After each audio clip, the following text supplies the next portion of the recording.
I'd never done a horror film or anything before, or any kind of scary story, thriller type thing. So I think that aspect of it was really exciting for me, kind of a new genre to explore and to see how it fits and stuff.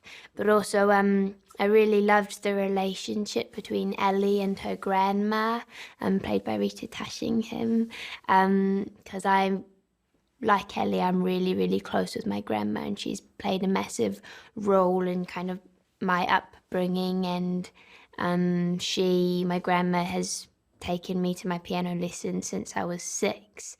And so which is kind of similar to how Peggy has taught Ellie how to sew for, as long, since she was a really little girl. The only question I remember him asking was, is there anything you think you'd be scared or nervous about doing? And I was like, oh no, nothing. I think it's all good, which was the wrong answer, because there was like so much really intense stuff in the script, and some really, like tough scenes we've done. So little did I know what a amazing but very challenging and challenging role it has been. I play Eloise Turner, and she goes by Ellie, and she is an 18-year-old girl who is leaving her little town of Redruth in Cornwall to go off to London, to the big city, to pursue her fashion, kind of passion for fashion. My take on Ellie is that she's full of like a lot of passion and energy and excitement, but she has a very insecure side to her, and that's a bit nervous and unsure. There's a bit of a juxtaposition between like her really excited and passionate and determined side, and also she's got quite a dark side to her, because I think her mum had struggled with mental illness, which is something that has kind of been passed down to Ellie, and we don't see that at the beginning, but we gradually see that start to come out and affect her day-to-day life. At the beginning, when she first moves to London, she's really excited and wide-eyed and starstruck. And then she starts to realise that there's a very dark side to the big city. Sandy and Ellie have a similar life story, I think. I think they both started off with a lot of passion and determination. They both moved to London with big dreams and big hopes, and those hopes and dreams are both slowly start to get broken down, and they both start to see the reality of what they've kind of gotten themselves into. Anya Taylor-Joy plays Sandy, and she brings a lot of joy, no pun intended, to the set and to the movie. And her Sandy is really truly magnificent. She brings a lot of courage and sassiness and determination, and a witty spirit to Sandy. She does a really beautiful job, and is just in general an incredible person. I think she's the most hard-working person I've ever met in my life. Like, she just doesn't stop.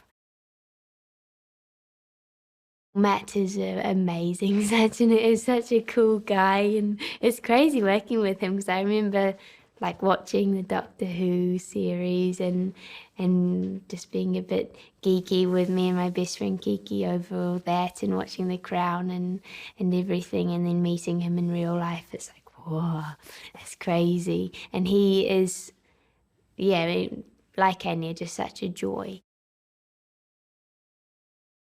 There was one scene that I've loved all the scenes he's done, but there's one that really stood out to me, was the scene where Ellie and Jack are running down the corridor in the basement club, I think it was. And Jack is, we pass a whole lot of doors through and see into different really frightening scenes.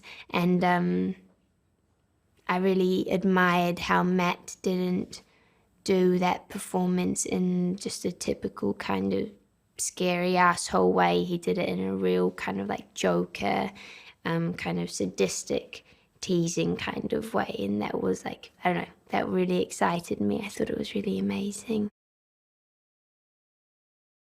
Well, that is very, very complicated, and I have no idea how Edgar and Paul and Chung and everyone have like figured it out, because there's so many different layers, and you just have to really be on the ball with, I don't know what, all the different angles and eye lines and all of that kind of stuff. So kudos to them. But there's a lot of mirrors play a big role in the film. There's a lot of stuff with reflection and yeah, and whenever in the dreams, you always, well, nearly always see Ellie in the reflection, and in what should be Sandy's reflection is Ellie. So like in the reflection of the car window, or in the Cafe de Paris, it's surrounded by mirrors, and that's where you see Ellie. Seeing London, Soho being transformed and kind of being taken back in time. And I think also just for the general public who happened to be walking around and through the sets and where we've been filming and going, what the hell is going on? Why have I just walked through like a time portal or something? Why am I suddenly in the 60s? So that aspect of it has been incredible. I've never worked so closely with the wardrobe team before, I think, in like choosing Ellie's costume, because fashion is such a big part of the film, because Ellie is a fashion student and she has a very specific, quite really cool style and everything. It was amazing having such an input and an opinion, and then having that heard. It was awesome. I felt very lucky, because I really felt like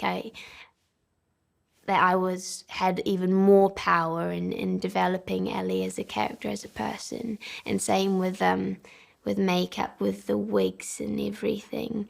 It's been so cool, because it really helps.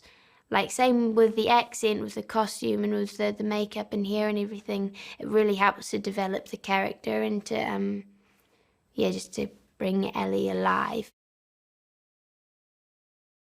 Well, at the very, very beginning of the film, the first thing you see Ellie wearing is a newspaper dress that she's like made herself, which is incredibly detailed and intricate, and only something a very skilled person could make, which wasn't me, obviously. It wasn't Sam, part of the wardrobe team.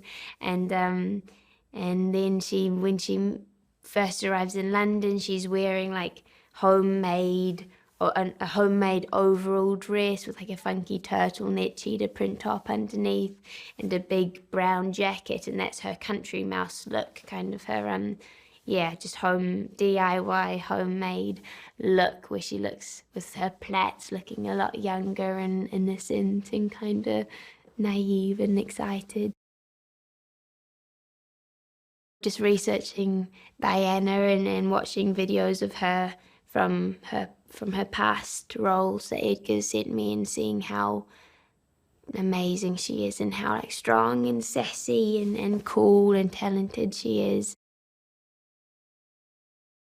It makes an incredible setting for this film, because like Ellie, I think the whole world looks at London as being very shiny and a big city full of opportunities, and that's what is perceived on kind of the top layer. But once you go deeper into it, you kind of discover the